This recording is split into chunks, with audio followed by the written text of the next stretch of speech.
નમસ્કાર વિદ્યાર્થી મિત્રો, તપોવન ગ્રુપ ઓફ સ્કૂલ સંચાલિત આપણી યુટ્યુબ ચેનલ તપોવન સાયન્સ એકેડમીમાં હું રસાયણ વિજ્ઞાન શિક્ષક યશ જરીવાલા તમારું હાર્દિક સ્વાગત કરું છું.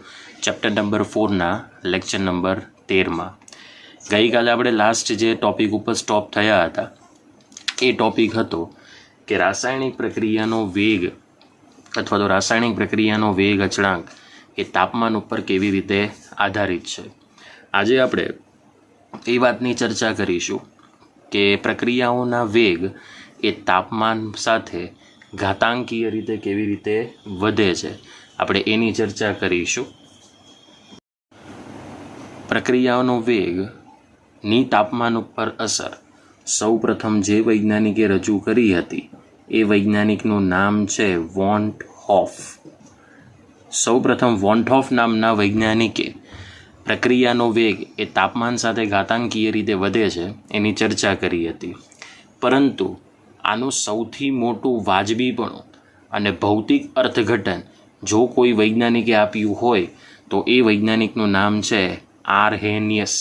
અને આ આર્હેનિયસ નામના વૈજ્ઞાનિકે પોતાની અગત્યની માહિતી, પોતાની ભૌતિક વાજબીપણાને દર્શાવીને જે સમીકરણ રજૂ કર્યું એને કહેવામાં આવે છે આર્હેનિયસ સમીકરણ. તો આ જે આર્હેનિયસ સમીકરણ છે એ આર્હેનિયસ સમીકરણ કંઈક આ પ્રમાણેનું હતું, જે હું તમને દર્શાવીને બતાવું છું કે K is equal two A into e raise to minus EA છેદમાં RT. હવે આ જે તમને સમીકરણ દેખાય છે એ સમીકરણ ઉપરથી સાબિત થાય છે કે પ્રક્રિયાનો જે વેગ અચળાંક છે એ ઘાતાંકીય રીતે વધે છે. તમે અહીંયા જોઈ શકો છો કે એક્સપોનેન્શિયલનો ઘાતાંક કેટલો છે? માઇનસ EA છેદમાં RT. ઓકે, તો હવે આ જે આર્હેનિયસ સમીકરણ છે એ આર્હેનિયસ સમીકરણની અંદર આપણે પદોની માહિતી દર્શાવીએ. બરાબર, તો પદોની માહિતીની અંદર આપણને કે તો ખબર જ છે. બરાબર, કેને કહેવામાં આવે છે વેગ અચળાંક. ઓકે, એને કહેવામાં આવે છે આર્હેનિયસ અચળાંક. એને કહેવામાં આવે છે આર્હેનિયસ અચળાંક.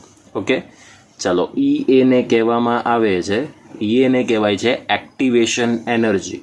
અને એક્ટિવેશન એનર્જી એટલે તમે એને ગુજરાતીમાં કહી શકો છો સક્રિયકરણ ઉર્જા. ઓકે, ચલો, ત્યાર પછી આરની વાત કરીએ તો આરને કહેવામાં આવે છે વાયુ અચળાંક. શું કહેવામાં આવે છે? વાયુ અચળાંક. ત્યારબાદ આપણે ટીની વાત કરીએ તો ટીને કહેવામાં આવે છે નિરપેક્ષ તાપમાન. ટીને મિત્રો શું કહેવામાં આવે છે? નિરપેક્ષ તાપમાન. ઓકે, તો આ જેટલા પણ પરિબળો છે એને આર્હેનિયસ સમીકરણમાં દર્શાવતા પદો તરીકે ઓળખવામાં આવે છે. હવે આ જે આર્હેનિયસ સમીકરણ છે એ આર્હેનિયસ સમીકરણની અંદર જો સૌથી અગત્યની બાબત હોય કે સૌથી અગત્યના પરિબળ હોય તો એ આપણે કેપિટલ A અને એને કન્સિડર કરીશું. કેમ એવું? તો આ જે તમારી પાસે એ જે છે એ આર્હેનિયસ સમીકરણમાં એ દર્શાવે છે અથડામણ આવૃત્તિ અવયવ. ફરીથી રિપીટ કરું છું, એને કહેવામાં આવે છે અથડામણ આવૃત્તિ અવયવ તરીકે ઓળખવામાં આવે છે. આથી આને બીજું નામ આપવામાં આવે છે પૂર્વ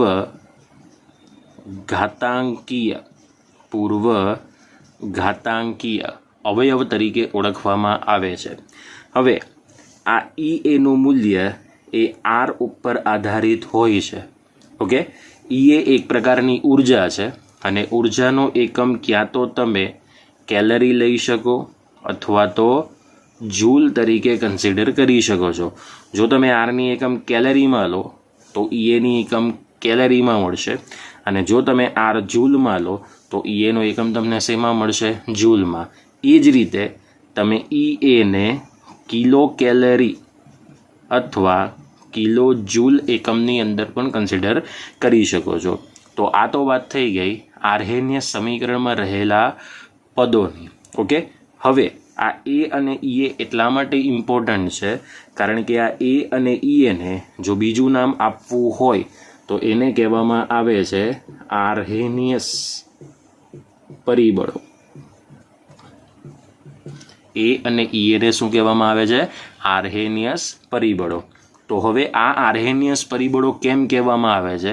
તો હવે આપણે જ્યારે આ સમીકરણનો બરાબર લઘુગુણક સ્વરૂપ મેળવીશું ત્યારે તમને ખબર પડશે કે આને આર્હેનિયસ પરિબળ કેમ કહેવામાં આવે.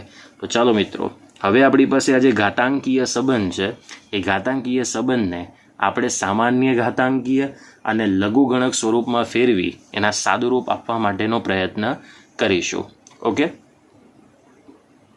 ચલો હવે આપણી પાસે આ જે સમીકરણ છે એ સમીકરણનો આપણે સામાન્ય ઘાતાંક લઈશું. તો ઉપરયુક્ત સમીકરણનો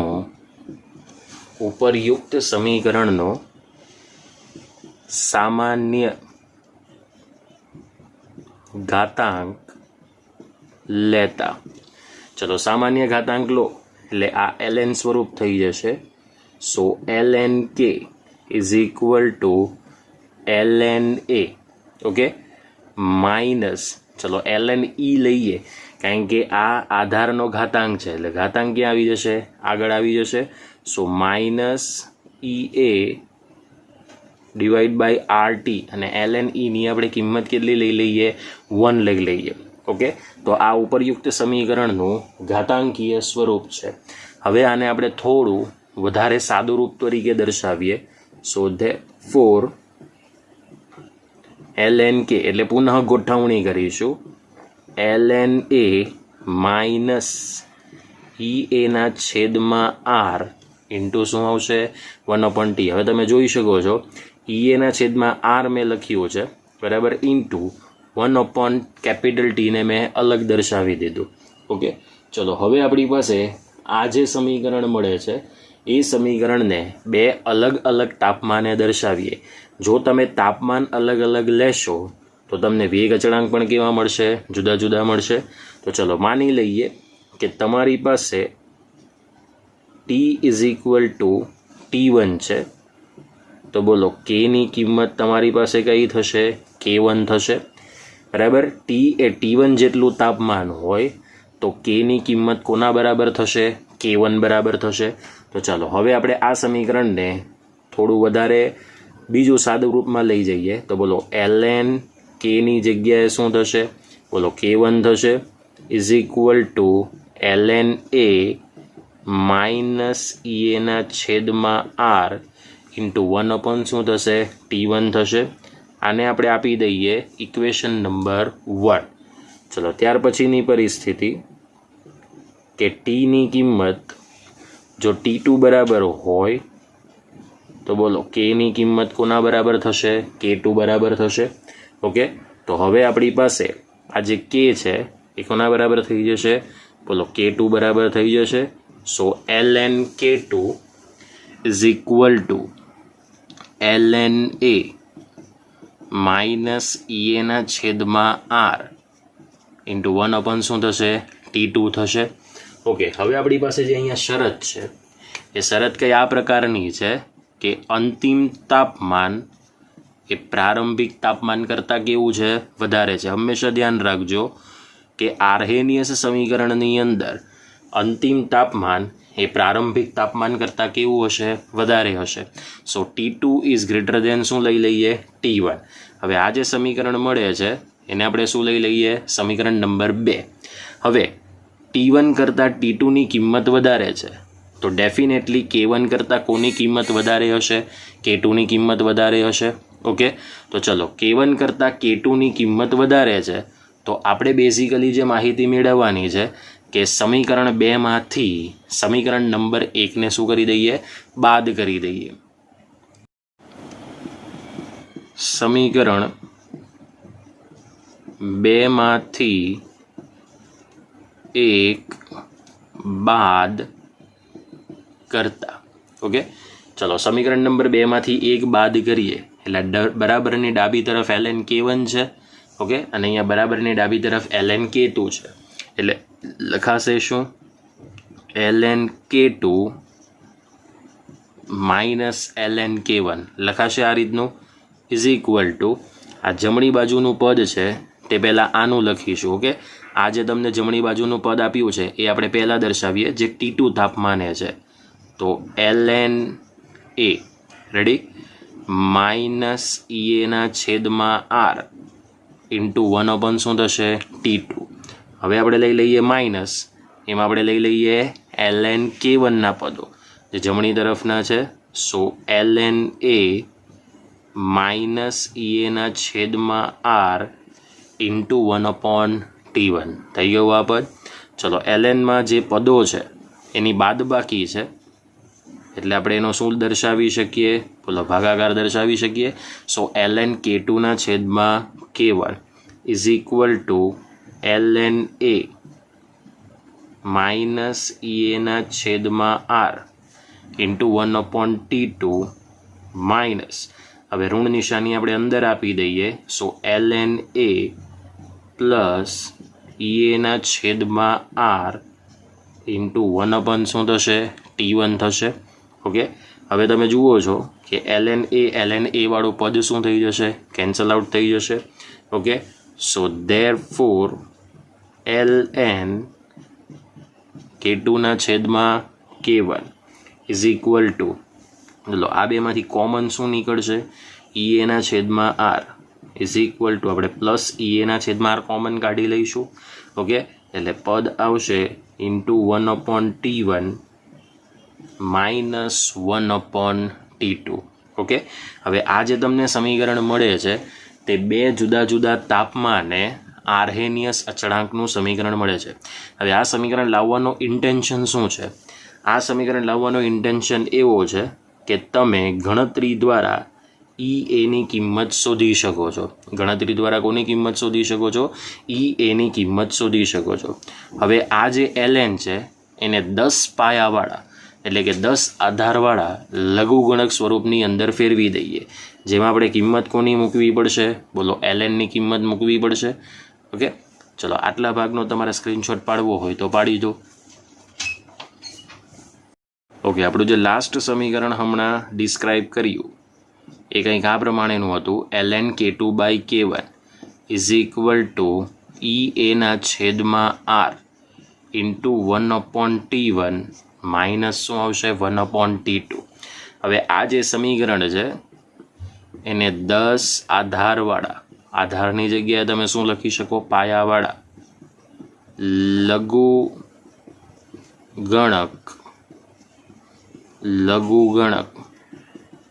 સ્વરૂપમાં ફેરવતા. ઓકે, ચલો લઘુગણક સ્વરૂપમાં ફેરવશો એટલે lnની કિંમત કેટલી થશે 2.303 log base 10 k2 છેદમાં શું આવશે k1 is equal to EA છેદમાં R into 1/T1 minus 1/T2. હવે આ જેટલા પણ પદો છે એમાં બંને બાજુને 2.303 વડે ભાંગી નાખીએ તો ભાંગી દેશો તો log base 10 k2 છેદમાં શું લખાશે k1 is equal to EA divide by 2.303 R into 1/T1 minus શું લખાશે 1/T2. તો આ જે તમને સમીકરણ દેખાય છે એ ગણતરી દ્વારા તમે EAની કિંમત શોધી શકો છો. હવે માની લો કે તમારે ગણતરી દ્વારા EAની કિંમત નથી શોધવી તો આપણે આલેખની રીત દ્વારા પણ EAની કિંમત શોધી શકીએ છીએ. ઓકે, તો ચલો આલેખની રીત દ્વારા આપણે કેવી રીતે EAની કિંમત શોધી શકીએ એના વિશે હવે આપણે ચર્ચા કરીશું. આનો પણ હવે તમારે સ્ક્રીનશોટ પાડવો હોય તો પાડી શકો છો. ઓકે, આપણી પાસે હવે આ સમીકરણ છે, એ સમીકરણને આપણે 10 પાયાવાળા ઘાતાંકીય સ્વરૂપમાં ફેરવી દઈએ. 10 પાયાવાળા લઘુગણક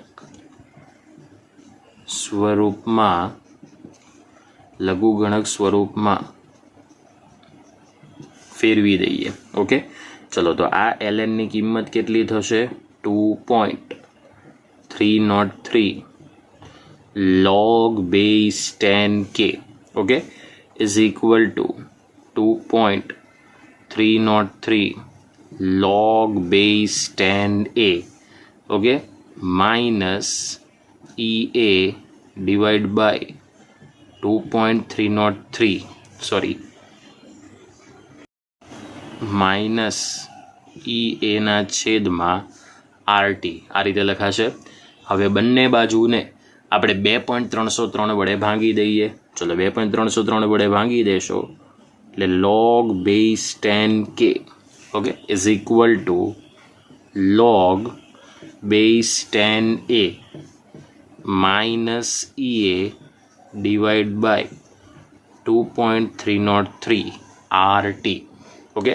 હવે આપણી પાસે આ જે સમીકરણ છે એ સમીકરણને આપણે થોડી પુનઃ ગોઠવણી કરી દઈએ એટલે આ બેના સ્થાન આપણે ચેન્જ કરીશું. સો therefore log base 10k is equal to minus EA divided by 2.303 RT, એક સાથે નહીં લખીએ અને આ રીતે લખીએ, okay, minus EA divide by 2.303 R into 1/T plus અહીંયા શું લખી દઈએ log base 10a, ઓકે. તો ચલો હવે આ જે તમને સમીકરણ દેખાય છે એ આ જે ઉપરયુક્ત સમીકરણને સીધી રેખા મેળવવા માટેનું સમીકરણ y is equal two mx plus c, બરાબર, સીધી રેખા મેળવવા માટેના સમીકરણમાં ટ્રાન્સફોર્મેશન થઈ ગયું. એટલે તમે અહીંયા જોઈ શકો છો કે વાય અક્ષ પર આપણે શું લઈશું log k, એક્સ અક્ષ ઉપર કોને દર્શાવીશું 1/t, ઓકે. તો એ બંનેનો આલેખ તમને કેવો મળશે સીધી રેખા મળશે. કેવું મળશે સીધી રેખા. તો એ કેવી રીતે મળે છે એ આપણે હવે જોઈશું, ઓકે.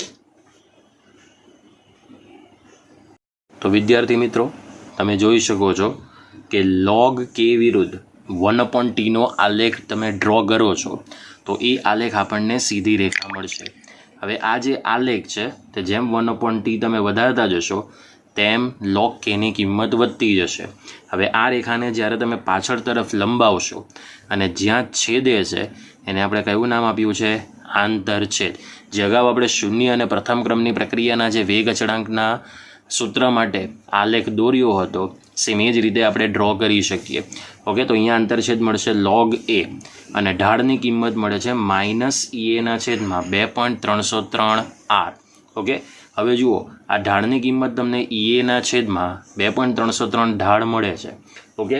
હવે તમારી પાસે જો એક બીજું ક્લેરિફિકેશન લેવું હોય તો આપણે EA ને કેવી રીતે, કારણ કે આ આલેખની રીત દ્વારા EA શોધવાનું છે, તો તમારે શું કરવાનું મિત્રો કે અહીં તમે EA ને કરતા બનાવી દો.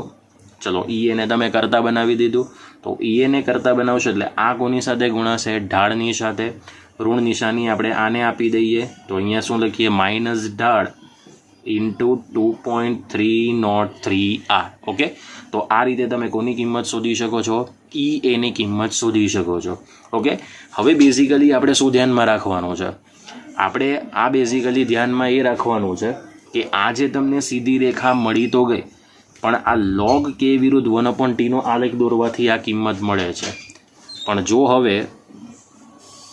હવે જો ઇન કેસ આની જગ્યાએ તમે ln k વિરુદ્ધ 1/t નો આલેખ દોરો, જુઓ ln k વિરુદ્ધ 1/t અહીંયા સમીકરણ છે, તો આંતરછેદ તમને મળશે ln a બરાબર અને ઢાળની કિંમત મળશે તમને EA છેદમાં R બરાબર.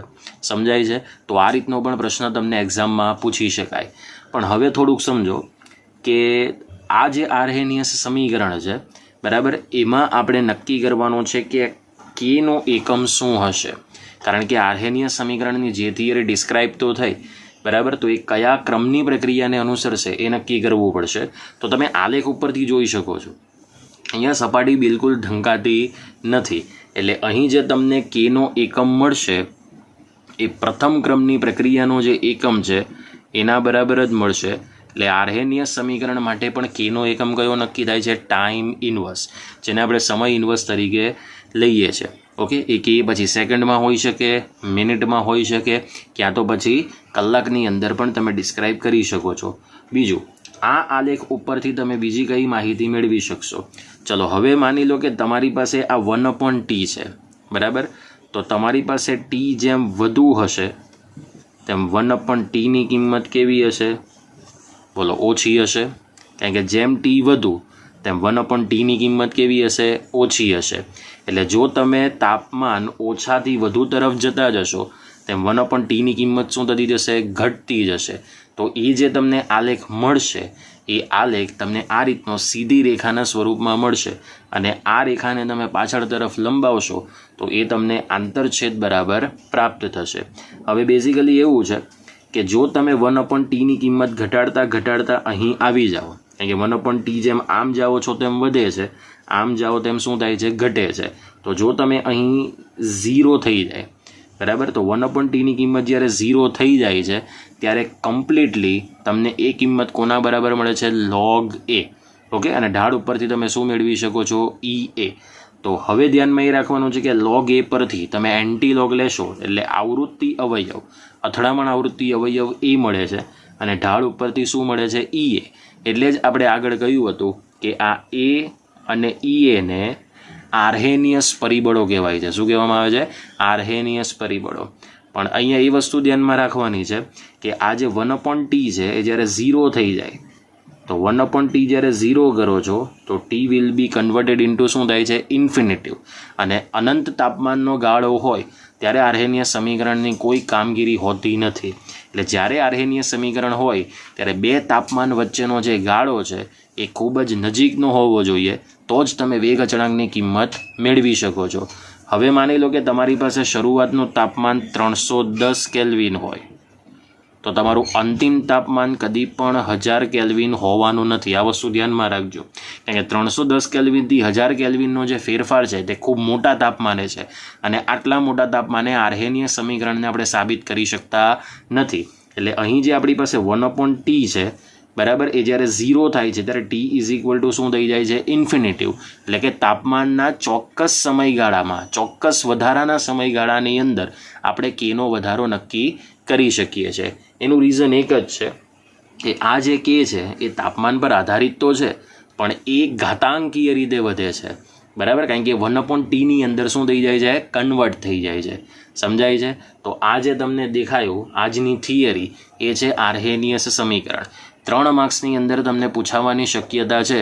એટલે આ થિયરીને ક્યારે પણ વાંચવા માટે છોડતા નહીં, વાંચી જ નાખજો અને એકદમ પરફેક્ટલી સમજ ન પડે તો વિડીયો 2 થી 3 વાર જુઓ એટલે તમને આખી થિયરી માઇન્ડમાં સેટ થઈ જાય. હવે એ છે કે આર્હેનિયસ સમીકરણ અથવા તો આર્હેનિયસ નામના વૈજ્ઞાનિકે વેગ અચળાંક તાપમાન સાથે ઘાતાંકીય રીતે વધે છે એવું જ્યારે સૂચવ્યું ત્યારે પ્રક્રિયક પાસે પણ કેટલીક એવી ક્વોલિટી, કેટલીક એવી વિશિષ્ટતા હોવી જોઈએ કે જેને કારણે એ નિપજમાં કન્વર્ઝેશન થઈ શકે. તો એના માટે આર્હેનિયસ નામના વૈજ્ઞાનિકે તાપમાનની અસરને દર્શાવવા માટે પ્રક્રિયકના અણુ પાસે એક નવી ઉર્જા ડેવલપમેન્ટ દર્શાવી જેને થ્રેશોલ્ડ ઉર્જા અથવા તો ધક્કો મારનારી ઉર્જા તરીકે ઓળખવામાં આવે છે. ઓકે, તો હવે આપણે એની ચર્ચા કરીશું કે પ્રક્રિયકના અણુ પાસે જે વધારાની ઉર્જા હશે, સક્રિયકરણ ઉર્જા કરતાં પણ વધારાની ઉર્જા હશે જેને આપણે થ્રેશોલ્ડ ઉર્જા તરીકે ઓળખીશું. ઓકે, આનો સ્ક્રીનશોટ પાડવો હોય તો પાડી દો. ઓકે વિદ્યાર્થી મિત્રો, હવે આપણે એ જોઈશું કે પ્રક્રિયકના અણુઓ પાસે થ્રેશોલ્ડ ઉર્જા એટલે કે દહેલી ઉર્જા કેવી રીતે અસ્તિત્વ ધરાવે છે. તો આપણે આર્હેનિયસ સમીકરણ અને ગઈકાલની જે છેલ્લી થિયરી હતી એના પરથી આપણે એવું જ જોયું કે તાપમાન એક એવું પરિબળ છે કે જે પ્રક્રિયા વેગને અસર કરે છે અને જેમ તાપમાન વધે છે તેમ પ્રક્રિયાઓના વેગ અથવા વેગ અચળાંકની કિંમતમાં પણ શું થાય છે? વધારો થાય છે. ઓકે, ત્યારબાદ એવું પણ જોઈ ચૂક્યા કે કોઈ પણ પ્રક્રિયાઓનો વેગ જે હોય અથવા વેગ અચળાંકની કિંમત હોય એ તમે બે તાપમાન વચ્ચે જો તમે ફેરફાર 10°C કે 10 કેલ્વિન જેટલો તમે ફેરફાર રાખો અને આટલો જો તમે વધારો કરશો તો પ્રક્રિયાઓના વેગ અચળાંકની કિંમત કેવી થાય છે? બમણી થાય છે, બરાબર. તો એનો મતલબ કે આપણે જે વેગ અચળાંકની કિંમત બે તાપમાન વચ્ચે 10 કેલ્વિન કે 10°C તફાવત હોય અને જો બમણી થતી હોય તો પરિસ્થિતિ એ સાબિત થાય છે કે આપણે તાપમાન ગુણાંકની કિંમત મેળવવી પડે. તો અહીં તમને એક સૂત્ર આપ્યું છે કે બે તાપમાન વચ્ચેનો જે તાપમાન ગુણાંક નક્કી થાય છે પ્રક્રિયકના અણુઓ વચ્ચે, તો એ બે પદોનો ગુણોત્તર છે, મતલબ કે બે વેગ અચળાંકનો ગુણોત્તર બને છે કે T+10, કે શરૂઆતના તાપમાનમાં 10°C કે કેલ્વિન જેટલો તમે વધારો કરો તો એટલા તાપમાને વેગ અચળાંક છેદમાં T કેલ્વિન તાપમાને વેગ અચળાંક. તો એ જે તમને કિંમત મળે છે ને મિત્રો, એ 2 થી 3ની વચ્ચે મળે છે, મતલબ કે 2 કરતાં મોટી અને 3 કરતાં નાની, આ રીતની કિંમત નક્કી થાય છે. હવે બીજી પરિસ્થિતિ એ થાય કે જો ખરેખર તમે તાપમાન વધારતા હો તો એની ગતિ ઉર્જા પણ વધવી જોઈએ. પણ આપણે 11 સાયન્સમાં ભણી ચૂક્યા છે કે કોઈ પણ પ્રક્રિયકનો કે નિપજોનો જથ્થો હોય અને જો એમાં અણુઓ ગતિ ઉર્જા ધરાવતા હોય તો એ ગતિ ઉર્જા એ તેની સરેરાશ ગતિ ઉર્જા નક્કી થાય છે. કદી પણ એની ચોક્કસ ગતિ ઉર્જા માપવી અશક્ય છે. આવું આપણે ઓલરેડી દ્રવ્ય અવસ્થાની અંદર શીખી ગયા છે. જો તાપમાન વધે, અહીંયા ડેફિનેટલી બતાવ્યું જ છે કે જો મોટાભાગની પ્રક્રિયાઓના તાપમાન વધતા હોય તો અણુઓની સરેરાશ ગતિ ઉર્જા વધે છે. સાંભળી લેજો, સરેરાશ ગતિ ઉર્જાનો મતલબ એવો થાય કે કેટલાકની વધારે હશે, કેટલાકની ઓછી હશે, તો કેટલાકની મધ્યમ પ્રકારની ગતિ ઉર્જા હશે. એટલે આપણે કઈ ગતિ ઉર્જાને ધ્યાનમાં લઈએ છીએ? સરેરાશ ગતિ ઉર્જા. ઓકે, કે જેનો દ્વારા આપણે વેગ નિર્ણાયક તબક્કો સાબિત કરી શકીએ. પરિણામે એકમ સમયની અંદર, બરાબર, એકમ સમય એટલે અહીંયા આપણે એકદમ જ નાનો ફેરફાર લઈ લઈએ, 1 સેકન્ડ જેટલો સમય, તો 1 સેકન્ડની અંદર અથડામણ અનુભવતા અણુઓનો અંશ પણ શું થાય છે? વધે છે. પણ સરેરાશ ગતિ ઉર્જા જો વધતી હોય, બરાબર, તો એવું નક્કી થયું છે કે જો એક ઉદાહરણ આપી દીધું કે 300 કેલ્વિનથી જો તમે પ્રક્રિયાનું તાપમાન 310 કેલ્વિન કરો, એટલે કે 300 થી 310 કેલ્વિન, 10 કેલ્વિન કે 10°C જેટલો તમે અહીંયા વધારો કરો છો, તો ગતિ ઉર્જા માત્ર કેટલા ટકા વધે છે? 3% જેટલી જ વધે છે. આનો મતલબ એવો થયો કે જો તમે 100 અણુઓ લો તો ફક્ત 3 જ અણુની ગતિ ઉર્જા એ વધતી જણાશે, પણ બાકીના 97 અણુઓની ગતિ ઉર્જા એમને એમ પડી રહેશે, જે નિપજમાં પરિણમતી નથી. તો હવે આ 97માંથી લગભગ 95% અણુઓને નિપજ તરફ જવું હશે તો એને કોઈક ધક્કો મારનારી કે દહેલી ઉર્જાની જરૂર પડશે, જેને ઇંગ્લિશમાં કહેવામાં આવે છે થ્રેશોલ્ડ ઉર્જા. એટલે અહીંયા લખ્યું છે કે આની સમજણ એવી આપી શકાય કે કોઈ ધક્કો મારનારી અથવા તો દહેલી ઉર્જા, જેને થ્રેશોલ્ડ ઉર્જા કહેવાય, એ અણુઓની પ્રક્રિયા માટે શું બને છે? જરૂરી બને છે. સમજાય છે ને મિત્રો? ઓકે, તો હવે આપણે આ દહેલી ઉર્જાની વ્યાખ્યા શું આપી શકીએ એના વિશે ચર્ચા કરીએ. તો દહેલી ઉર્જા એટલે શું? તો પ્રક્રિયકના અણુઓ વચ્ચે જ્યારે અસરકારક અથડામણ થાય. હવે અસરકારક અથડામણ શું છે તો એ આપણે આવતીકાલ જોઈશું, બરાબર, કે ચોક્કસ દિશાવાળી અથડામણ હોવી જોઈએ, ચોક્કસ ઉર્જાવાળી અથડામણ હોવી જોઈએ. અને અથડામણ માટે અહીંયા શબ્દ કયો વપરાયો છે? સંઘાત. સંઘાતને તમે અથડામણ પણ કહી શકો. તો નિપજમાં પરિણમવા માટે પ્રક્રિયકના અણુઓ પાસે રહેલી જે ન્યૂનતમ કે વધારે ગતિજ ઉર્જા હોય એને જ આપણે શું કહીએ છીએ? દહેલી ઉર્જા. ફરી વ્યાખ્યાને રિપીટ કરું છું કે પ્રક્રિયકના અણુઓ વચ્ચે અસરકારક એટલે કે ફળદાયક સંઘાત થઈ, અથડામણ થઈ, નિપજમાં પરિણમવા માટે પ્રક્રિયકના અણુઓ પાસે, કારણ કે નિપજમાં પરિણમશે તો કોણ? પ્રક્રિયક. તો આ પ્રક્રિયકના અણુઓ પાસે જે ન્યૂનતમ કે વધારે ગતિ ઉર્જા હોય તો તેને આપણે શું કહીએ છીએ? દહેલી ઉર્જા. સમજાય છે? એટલે તમારી પાસે એક કન્ડિશન થઈ ગઈ. માની લો કે આ તમારો પ્રક્રિયક છે આર, અને આ આરને પહોંચવું છે નિપજ પી તરફ. તો આ આરને પી તરફ પહોંચવા માટે આપણી પાસે જે આર છે એ આર પાસે જે ઉર્જા જોઈએ, ક્યાં તો એ સક્રિયકરણ ઉર્જા જેટલી ઉર્જા હોય તો પણ ચાલે, અથવા તો તેનાથી વધારે ઉર્જા પણ લઈ શકીએ, બરાબર. તો આને આપણે કહી દઈએ ઈ એ, બરાબર, થ્રેશોલ્ડ ઉર્જા. એટલે ઈ એ ઓફ શું લઈ લઈએ? ટી. મતલબ કે આ થ્રેશોલ્ડ ઉર્જા એ પ્રક્રિયકના અણુઓની સક્રિયકરણ ઉર્જા જેટલી ઉર્જા પણ હોઈ શકે અથવા તેનાથી વધારે ઉર્જા પણ હોઈ શકે. એટલે ઓછામાં ઓછી ગતિ ઉર્જા તો એની પાસે હોવી જ જોઈએ, જેથી પ્રક્રિયક એ નિપજ તરફ કન્વર્ઝેશન કરી શકે. ઓકે, આ ન્યૂનતમનો મતલબ એવો થાય ઓછી નહીં, ઓછામાં ઓછી ઉર્જા કે જેને બેલેન્સમાં રાખી શકે અથવા તો તેનાથી વધારે ગતિ ઉર્જા એ પ્રક્રિયકના અણુઓ પાસે હોવી જોઈએ. આથી એવું કહી શકીએ કે થ્રેશોલ્ડ ઉર્જાનું મૂલ્ય એ તેની ઓછામાં ઓછી ગતિ ઉર્જા એટલે કે સક્રિયકરણ ઉર્જા અથવા તેનાથી વધારે હોય છે. હવે દહેલી ઉર્જાની જરૂર કેમ ઉત્પન્ન થાય? તો એના માટે આપણે એક આલેખ દોરીશું અને એ આલેખ છે અણુઓના અંશ વિરુદ્ધ ગતિ ઉર્જાનો. કે શરૂઆતમાં ગતિ ઉર્જા વધતી જશે તો અણુઓનો અંશ પણ વધતો જશે, પણ એક સમય એવો આવશે કે જ્યારે નીપજ તરફ પહોંચશે ત્યારે એને કેટલીક મુશ્કેલીઓનો સામનો કરવો પડે છે. તો એ શું છે? તો એ આપણે ગ્રાફિકલ મેથડ દ્વારા જોઈશું. આનો સ્ક્રીનશોટ પાડવો હોય તો પાડી શકો છો, અથવા તમને પેમ્પલેટમાં બધી વસ્તુ આપી જ દીધી છે. ન સમજ પડે તો આજની થિયરીના વિડીયો એ 2 થી 3 વખત જોજો વિદ્યાર્થી મિત્રો, તમારા માઇન્ડમાં એકદમ જ ઝડપથી ઉતરી જશે. એકદમ ઇઝી થિયરી છે, કોઈ કોમ્પ્લિકેટેડ થિયરી નથી. ઓકે વિદ્યાર્થી મિત્રો, હવે આપણી પાસે આ જે આલેખ છે તે આલેખ વિશે આપણે ચર્ચા કરી લઈએ. આલેખની અંદર અણુઓના અંશ વિરુદ્ધ ગતિ ઉર્જાનો આલેખ દર્શાવેલ છે. તમે જોઈ શકો છો અહીંયા તમને 2 રીતના આલેખ દેખાય છે. આ રેડ કલરની માર્કરથી દર્શાવેલો જે તમને આલેખ દેખાય છે એ ટી તાપમાને પ્રક્રિયા કરતા અણુઓના અંશનો છે, અને આ ગ્રીન કલરની માર્કરથી દર્શાવેલો જે તમને ભાગ દેખાય છે આલેખનો એ શરૂઆતના તાપમાનમાં 10 જેટલો વધારો કરવાથી એટલે કે T+10 કેલ્વિન તાપમાને પ્રક્રિયા કરતા અણુઓના અંશનો આલેખ દર્શાવેલો છે.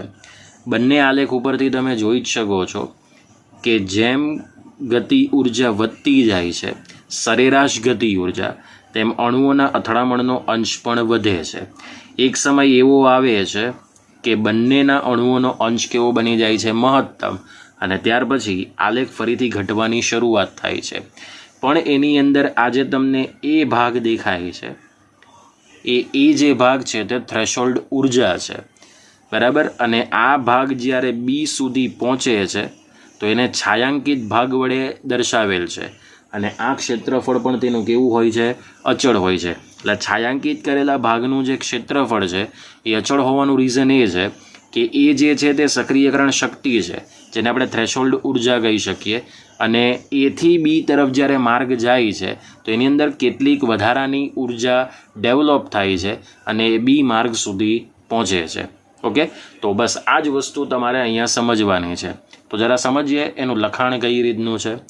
તો કોઈ પણ અચળ તાપમાન લઈએ તો અચળ તાપમાને પ્રક્રિયામાં ભાગ લેતા બધા જ અણુઓની ગતિ ઉર્જા એ સમાન હોતી નથી.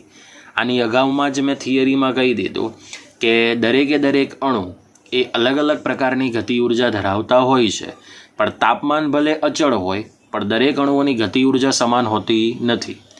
નેક્સ્ટ પોઈન્ટ જોઈએ. કોઈ અચળ તાપમાને નિયત ગતિજ ઉર્જા ધરાવતા અણુઓનો અંશ કેવો હોય છે? અચળ હોય છે. માની લો કે તમારી પાસે ટોટલ 100 અણુ છે. 100 અણુમાંથી 10 અણુ એવા છે, બરાબર, કે જેની ગતિજ ઉર્જા અચળ છે. તો આ 10 અણુઓના અથડામણનો અંશ પણ કેવો હશે? અચળ હશે. ક્લિયર થયું?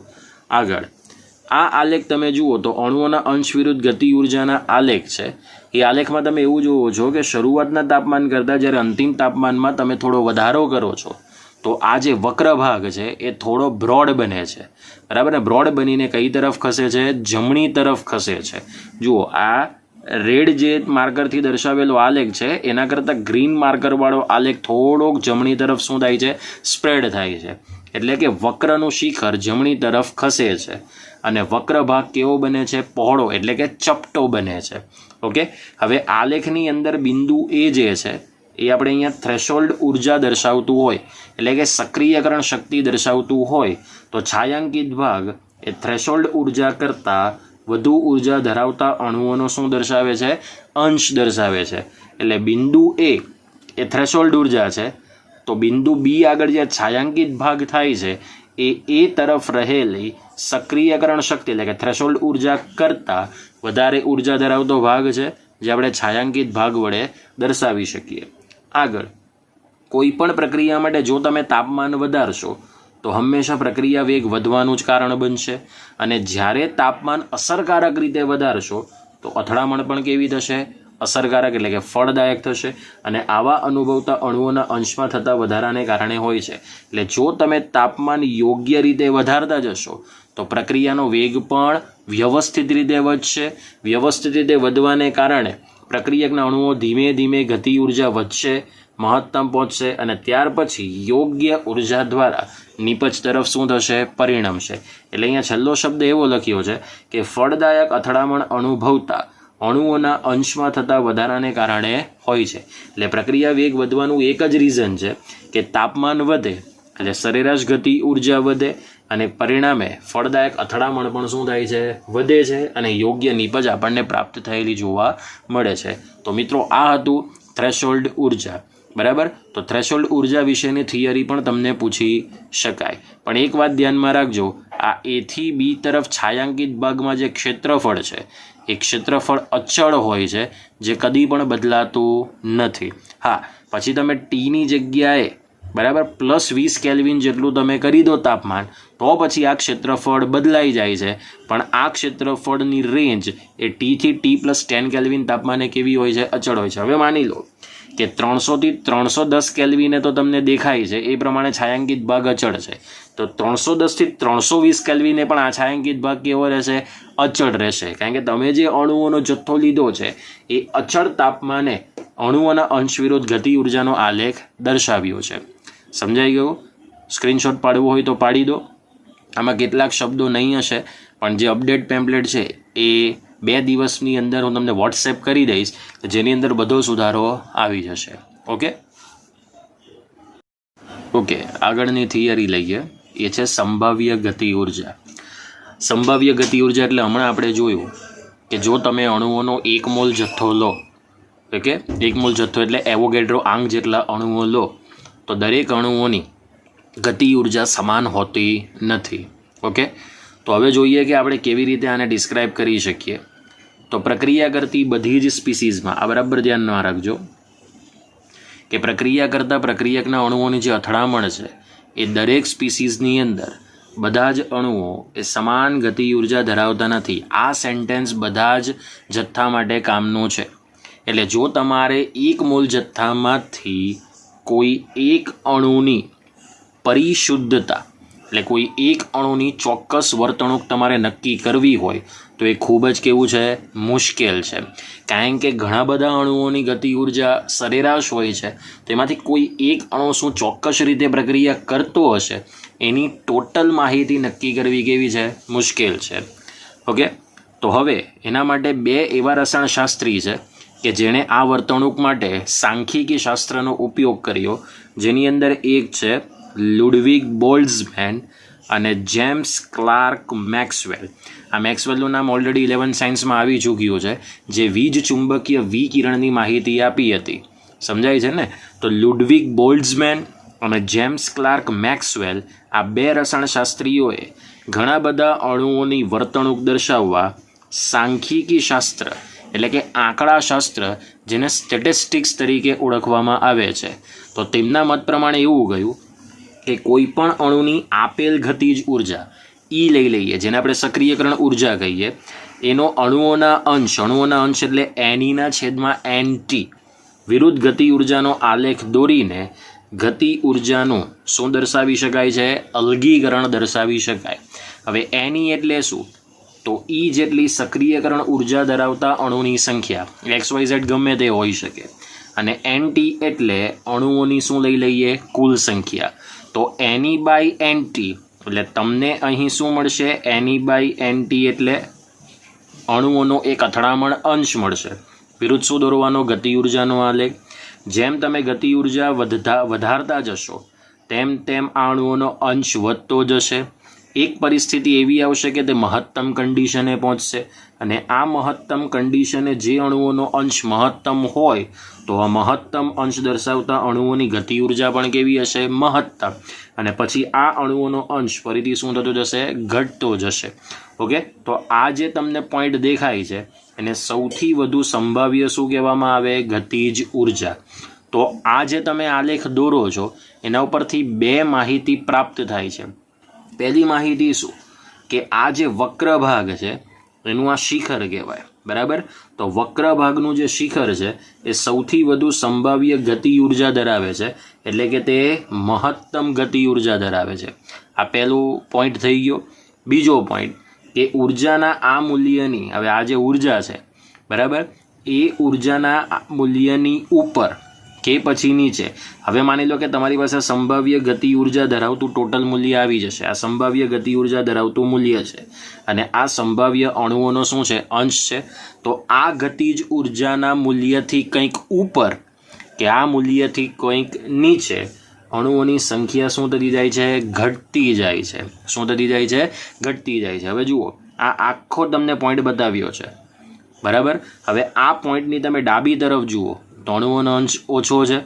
આ પોઈન્ટથી તમે આ તરફ જુઓ તો પણ અણુઓનો અંશ કેવો છે? ઓછો છે. એટલે અણુઓની સંખ્યા શું થતી જાય છે? ઘટતી જાય છે. ફક્ત આ એક જ સ્ટેજ એવો છે કે જેની અંદર અણુઓની ગતિ ઉર્જાની સાથે સાથે અંશ પણ કેવો છે? મહત્તમ છે. આની તમે ડાબી તરફ જુઓ તો પણ અણુઓનો અંશ ઓછો છે. જમણી તરફ જોશો તો પણ એનો અંશ કેવો છે? ઓછો છે. એટલે ઉપર કે નીચે, ડાબી કે જમણી, કોઈ પણ તરફ જશો તો આ સંભાવ્ય ગતિ ઉર્જાથી અંશ કેવો હશે? ઓછો હશે. સમજાય છે મિત્રો? તો આ થઈ ગઈ તમારી પાસે જે થિયરી છે એ છે સંભાવ્ય ગતિ ઉર્જા, જે 2 માર્ક્સની શોર્ટ નોટ તરીકે તમને પૂછી શકાય. ઓકે, ચલો હવે આપણે ગણીશું કેટલાક દાખલા. આ માહિતી પણ તમને પેમ્પલેટમાં આપી દીધી છે, એટલે તમે વાંચી શકો છો, માઇન્ડમાં ઉતારી શકો છો. ઓકે, આપણે પહેલો દાખલો લઈએ, કોયડો 4.9, જેમાં તમને એવું કહ્યું છે કે કોઈ એક પ્રક્રિયાના 2 અલગ અલગ તાપમાને વેગ અચળાંક આપ્યા છે. 500 કેલ્વિન તાપમાને વેગ અચળાંકની કિંમત છે 0.02 સેકન્ડ ઇનવર્સ અને 700 કેલ્વિન તાપમાને વેગ અચળાંકની કિંમત છે 0.07 સેકન્ડ ઇનવર્સ. તમે જોઈ શકો છો કે અહીં કેનો એકમ સેકન્ડ ઇનવર્સ છે. જે મેં તમને થિયરીમાં સમજાવ્યું હતું સેમ એ જ માહિતી અહીંયા આવે છે કે તે પ્રથમ ક્રમની પ્રક્રિયાને અનુસરશે. તો આપણે એ અને એના મૂલ્યોની આપણે શું કરવાની છે? ગણતરી કરવાની છે. ઓકે, તો બેઝિકલી આપણે અહીંયા પહેલાં લખી દઈએ કે અહીં બોલો T1 કેટલું છે? 500 કેલ્વિન. તો K1ની કિંમત છે 0.02 સેકન્ડ ઇનવર્સ. T2 વધીને થાય છે 700 કેલ્વિન. તો K2ની કિંમત તમને મળે છે 0.07 સેકન્ડ ઇનવર્સ. ઓકે, ચલો એ અને એ હંમેશા આપણે આર્હેનિયસ સમીકરણ ઉપરથી જ શોધી શકીએ. ઓકે, તો આપણે અહીંયા આરની કિંમત લઈ લઈએ. તો આરની કિંમત તમે જૂલ અથવા કિલો જૂલ બંનેની અંદર તમે લઈ શકો છો. ઓકે, તો આપણે અહીંયા લઈએ 8.314 જૂલ પ્રતિ મોલ ઇન્ટુ કેલ્વિન. આની અંદર આપણે આરની કિંમત લઈ શકીએ. તો ચલો, સૌથી પહેલાં જે આપણે ગણતરી કરવાની છે તે એની ગણતરી કરવાની છે. એટલે અહીં લખીએ કે એની ગણતરી કરતા, ચલો એની ગણતરી કરવા માટે જે સમીકરણ ઉપયોગી બનશે એ છે આર્હેનિયસ સમીકરણ. તો આર્હેનિયસ સમીકરણ પરથી, ઓકે, તો આર્હેનિયસ સમીકરણ કંઈક આ પ્રમાણેનું છે: log K2 ના છેદમાં K1 is equal to EA divide by 2.303R into 1/T1 minus 1/T2. બોલો, આ સમીકરણ આજે આપણે શીખી ગયા. ઓકે, ચાલો કિંમત મૂકી દઈએ. સો log K2ની કિંમત કેટલી છે? 0.07 છેદમાં 0.02 થશે ઇઝ ઇક્વલ ટુ, એ તો આપણે ફાઇન્ડ આઉટ કરવાનું છે. સો એના છેદમાં 2.303 ગુણ્યા 8.314 ઇન્ટુ 1/500 થશે માઇનસ 1/700 થાય. ઓકે, કારણ કે T1 500 છે અને T2 કેટલું છે? 700.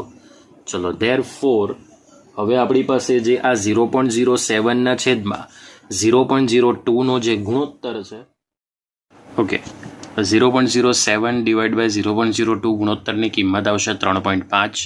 સો log 3.5 ઇઝ ઇક્વલ ટુ EAના છેદમાં 2.303 ગુણ્યા 8.314 ઇન્ટુ 700 માઇનસ 500, કારણ કે લસા એટલે આ બંનેનો શું બનશે? ગુણાકાર.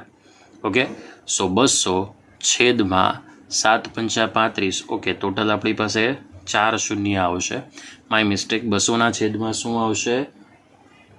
3,50,000. ઓકે, આ પ્રમાણેની કિંમત આવશે. ચલો, log 3.5 જે છે, ઓકે, log 3.5ની જે કિંમત આવશે એ આવશે 0.544 is equal to EA divide by 2.303 into 8.314 divide by into 200ના છેદમાં બોલો 3 લાખ શું આવશે? 50,000. Okay, so therefore EA is equal to 0.544, આ આખો ગુણાકાર અહીંયા જશે, ઇન્ટુ 2.303 ઇન્ટુ 8.314 ઇન્ટુ 3,50,000. ઓકે, અને છેદની અંદર બોલો શું મૂકીશું? 200. ચલો, હવે સંપૂર્ણ તમે ગુણોત્તર શોધી લો. આના ગુણાકાર ભાગ્યા શું આવશે? 200. ઓકે, એ કિંમત આવશે 18,228. બોલો, જૂલ બનશે. હવે તમારે આને કિલો જૂલમાં ફેરવવું હોય તો 3 સ્ટેપ તમારે ક્યાં આવવાના? બોલો, ડાબી તરફ ખસીશું, એ મળશે 18.228. અહીંયા શું લઈ લઈએ? Kilo joule. ઓકે, તો આ તમને જે પહેલી કિંમત મળી ગઈ એ છે EA. ધ્યાન રાખજો, EAની કિંમત કદી પણ તમને ઋણ મૂલ્ય સાથે મળશે નહીં, બરાબર? EAની કિંમત હંમેશા તમને ધન મૂલ્ય સાથે જ મળશે. પછી તમે એને ગણતરી દ્વારા નક્કી કરો કે ગ્રાફિકલ મેથડ દ્વારા નક્કી કરો, EAની કિંમત કદી પણ ઋણ હોતી નથી. ઓકે, ચલો, ફર્સ્ટ હાફ ભાગ આપણો ગણતરી સહિત થઈ ગયો, EA, બરાબર? હવે આ EA ઉપરથી, બરાબર, આપણે શોધીશું આવૃત્તિ અવયવ એની માહિતી. બરાબર, ગમે તે તાપમાન હોય EAની કિંમત કદી બદલાતી નથી. તો હવે આપણે સેકન્ડ સ્ટેપની ગણતરી કરીશું કે આવૃત્તિ અવયવ એની ગણતરી કરતા. ચલો, સેકન્ડ આપણી પાસે લઈએ એને આપણે શું કહી શકીએ છે? આવૃત્તિ અવયવ કહી શકીએ. તો એની ગણતરી કરતા, ચલો, આની ગણતરી કરવા માટે આપણે એક વાત સાબિત કરી શકીએ, એટલે અહીંયા એક સેન્ટેન્સ લખી શકીએ કે EAનું મૂલ્ય કોઈ પણ એક તાપમાને લઈ આર્હેનિયસ સમીકરણનો ઉપયોગ કરતા. તમારે કોઈ પણ એક તાપમાને EAનું મૂલ્ય લેવાનું અને આર્હેનિયસ સમીકરણનો ઉપયોગ કરવાનો. સો ધેરફોર એક તાપમાન દીઠ આર્હેનિયસ સમીકરણ એટલે આ મુજબનું આવશે: log K is equal to log A minus EA divide by 2.303 into RT. બરાબર, ચલો, T is equal to 500 kelvin. તો Kની કિંમત આપણે કેટલી લઈશું? 0.02 સેકન્ડ ઇનવર્સ. જોઈ શકો છો, જુઓ 500 કેલ્વિન છે તો K કેટલો લેવાનો? 0.02 સેકન્ડ ઇનવર્સ. સમજાય છે? ચલો, હવે આપણે મૂલ્ય મૂકી દઈએ. તેના માટે આપણે સૌથી પહેલાં log A નો કરતા બનાવી દઈએ. So therefore log A, last step ક્યાં જયેલું જશે? ડાબી તરફ જશે. So log K plus EA divide by 2.303 RT. Okay, so therefore log A is equal to, ચલો log k એટલે શું લેવાય? log 0.02 પ્લસ એની કિંમત આપણે જૂલમાં લઈએ જે હમણાં જ લીધી 18228 ઓકે છેદમાં 2.303 એટલે આરની કિંમત પણ બોલો જૂલમાં લઈશું 8.314 ગુણ્યા ટીની કિંમત કેટલી લઈએ 500 so therefore log a is equal to ચલો આ 0.02નો log તમને હવે તો જોતા આવડી ગયું હશે કેલ્સી ઉપર એ મળશે -1.6990 પ્લસ આ સંપૂર્ણ જે તમને કિંમત મળશે એ મળશે 1.904 so therefore log a is equal to આ બેની જે બાદબાકી આવશે એ આવશે 0.205 કેટલી આવશે 0.205 હવે આપણે એની કિંમત શોધવી હોય એટલે આનો આપણે શું જોવાનો એન્ટી લોગ હંમેશા ધ્યાન રાખજો એની કિંમત તમારે શોધવાની હશે ત્યારે હંમેશા તમારે લાસ્ટમાં શું જોવો પડશે એન્ટી લોગ ઓકે આ કિંમતમાં કાઉન્સ કરવાનો હોય છે એન્ટી લોગ ઓફ 0.205 ચલો આની જે તમે ઓલરેડી જોશો એનો એન્ટી લોગ આવશે 1.603 બરાબર એનો કોઈ એકમ હોતો નથી કારણ કે એ ઓલરેડી અવયવ છે અને ફેક્ટરનો કોઈ એકમ હોતો નથી તો આ તમારી પાસે દાખલો થઈ ગયો કોયડો 4.9 જે તમને 3 માર્ક્સનો પૂછી શકાય આમાંથી 3 માર્ક્સનો પ્રશ્ન આવે છે મિત્રો તો એ થિયરી પણ હોઈ શકે અથવા તો તમારી પાસે દાખલો પણ હોઈ શકે ઓકે આજે અહીંયા સુધી જય હિન્દ જય ભારત સ્ક્રીનશોટ પાડવું હોય તો પાડી દો